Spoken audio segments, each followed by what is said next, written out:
नमस्कार। इन खबर में आपका स्वागत है। पूर्व जनरल और केंद्र सरकार में मंत्री जनरल बीके सिंह ने 15 जून को भारत और चीन में हुए संघर्ष को लेकर के बड़ा खुलासा किया है।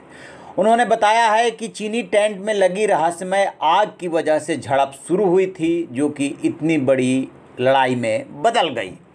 उनके मुताबिक भारतीय सैनिक कर्नल संतोष बाबू के नेतृत्व में ये देखने के लिए गए थे कि जो बातचीत में तय हुआ है कि दोनों देशों के सैनिक पीछे हटेंगे, और भारतीय सैनिक पीछे हटे कि नहीं हटे ये देखने के लिए चीन ने वो टेंट लगाया था पोस्ट 14 के पास में। वो टेंट अभी तक हटा है कि नहीं हटा है। बताते हैं कि जब टेंट में घुसे भारतीय सैनिक या वहाँ पे पहुँचे तो चीनी सैनिकों से बातचीत होने लगी, और इसी दौरान चीनी सैनिक अपने टेंट को हटाने लगे, जैसा कि जनरल बीके सिंह ने दावा किया है। हटाने के दौरान ही उस टेंट में रहस्यमय आग लग गई।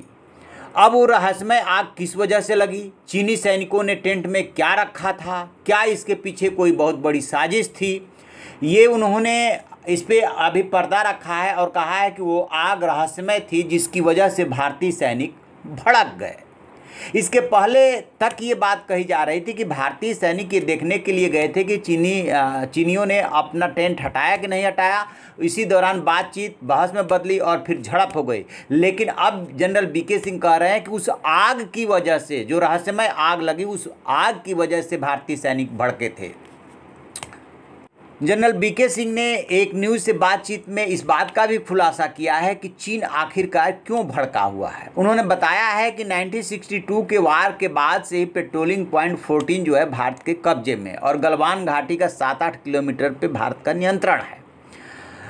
तो चीन जो अभी DSDBO रोड बनी है, जिसको दरबुक स्योक दौलत बेग ओल्डी रोड कहा जा रहा है, उसको जो है चीन अपनी सीमा में रह करके देख नहीं पाता है। और यही चीन की जो है जलन, ईर्ष्या और द्वेष कह लीजिए, या आग बबूला होने का सबसे बड़ा कारण है कि सड़क पे क्या गतिविधियां हो रही है वो नहीं देख पा रहा है। लिहाजा उसकी नीयत खराब हो गई और वो पेट्रोलिंग पॉइंट 14 पे कब्जा करने की सोचने लगा, जैसा कि जनरल बीके सिंह बता रहे हैं।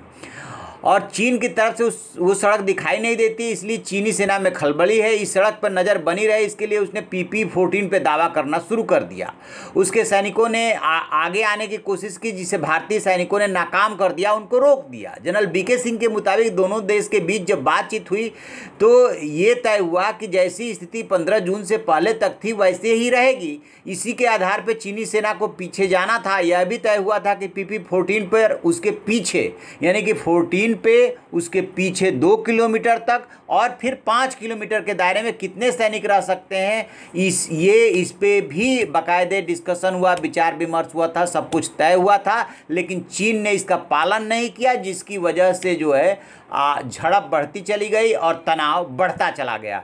तो जो भी गलती है वो चीन की तरफ से है, न तो वो बातचीत के दौरान जो चीज़ें तय हो रही है उसको फॉलो कर रहा है और न ही अपने को पीछे हटा रहा है। सारा दोष भारत की तरफ मरने की कोशिश करता है, लेकिन इससे हकीकत बदल नहीं जाती। पूरी दुनिया जान रही है कि चीन वहाँ पे क्या कर रहा है। अब वहाँ पे वो अपने मार्शल आर्ट लड़ाके सीमा पे भेज रहा है, तो भारत भी अपना जो है विशेष रूप से माउंटेन पर लड़ने के लिए जो प्रशिक्षित ग्रुप है सेना का, उसको लगा दिया है, उसको तैनात कर दिया है। अब तो चीन को सोचना है और भारत, दोनों देशों को सोचना है कि आखिरकार कूटनीतिक तरीके से इस समस्या का हल निकलेगा या दोनों देश जंग की तरफ बढ़ेंगे।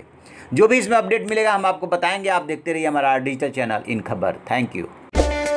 इन खबर चैनल को सब्सक्राइब करें और बेल आइकन दबाना ना